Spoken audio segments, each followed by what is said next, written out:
Hey guys, welcome to A Touch of Film. I'm back today with a movie review of Classmates Minus, directed by Hsin-yao Huang.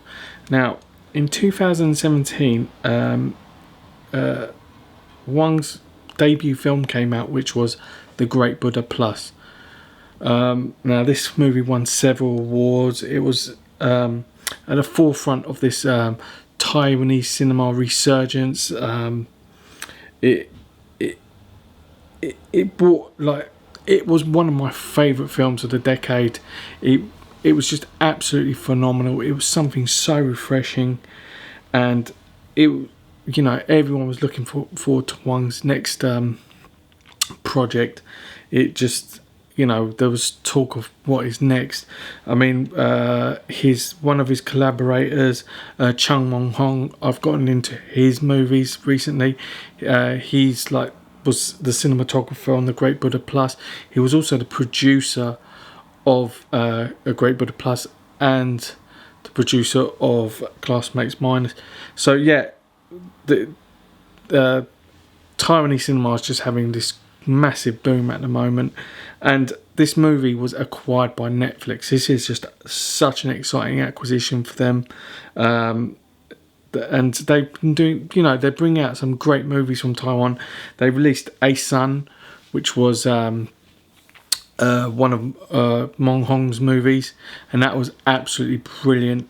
So yeah, they're just doing so well with these great pickups of refreshing Taiwanese cinema. So yeah, Classmates Minus starts with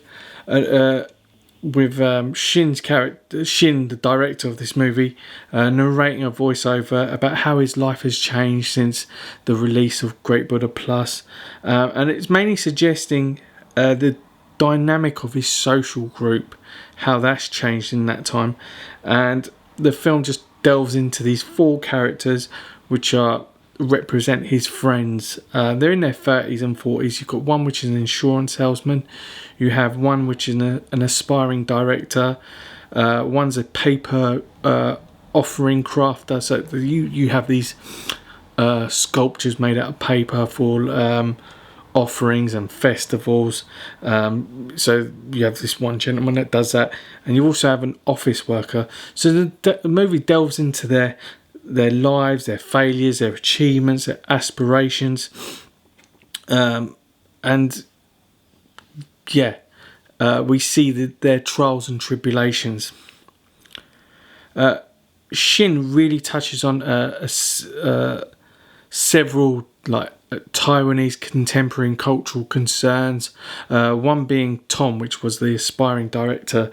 The way he gets forced into politics from just making one advert for a politician, and it shows how these young politicians get turned into puppets from older, more establishment politicians, and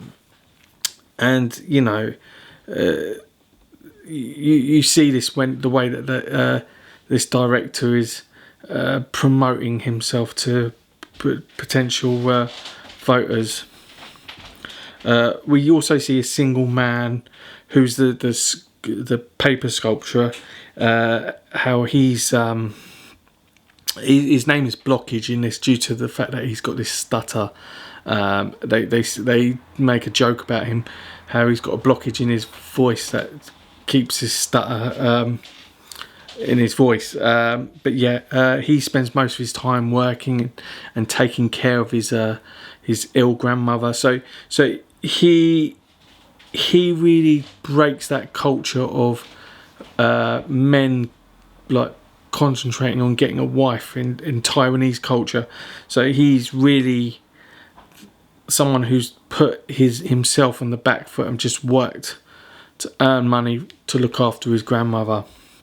And then you have Fan Man, another character who's this insurance salesman. He's always trying to do the right thing, and he's struggling with this difficult environment in his work and the difficulty with some of the situations his friends put themselves in. And then finally you have Tin Can, which is this office worker, and he's a very lovable character. He's had this long crush on one of his classmates that he comes into it like contact with, and you really see this like resentment of his past.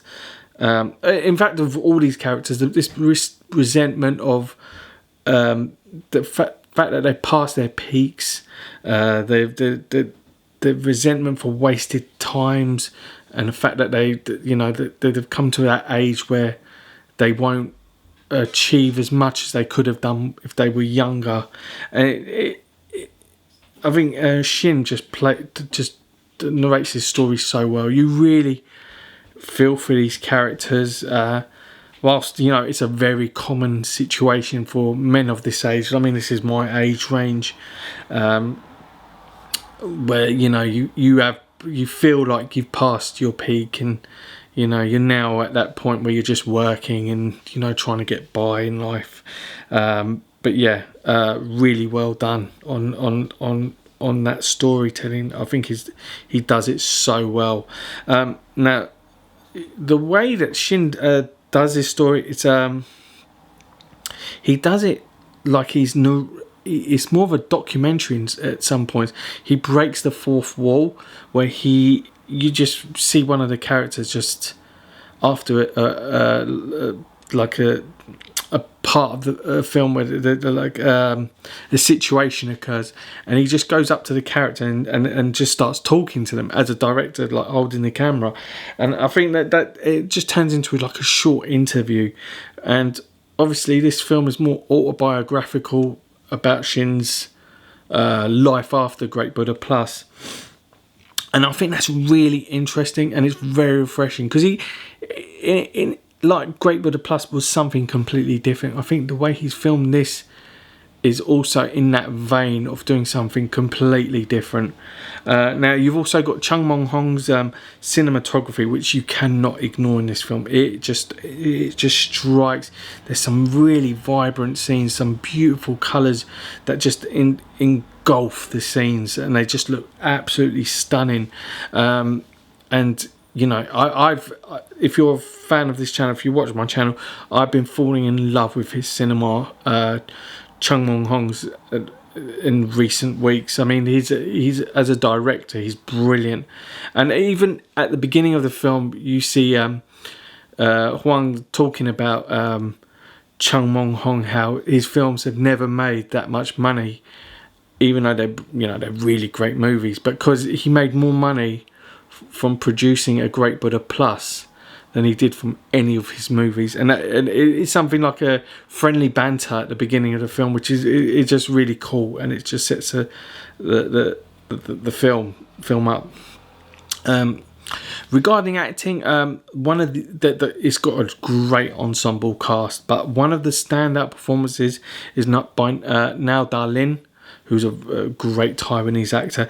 He gives just a standout performance. He's the one that plays Tin Can, who's in love with his ex-classmate, and you just see there's this scene which is just the frustration of losing his opportunity, the love of his childhood sweetheart is just absolutely brilliantly shot, and that scene is just absolutely heartbreaking, and he just plays it so well. Now, Classmates Minus is, as a whole, is absolutely like heartbreaking. It's funny, it's completely empathetic to the lives it shows.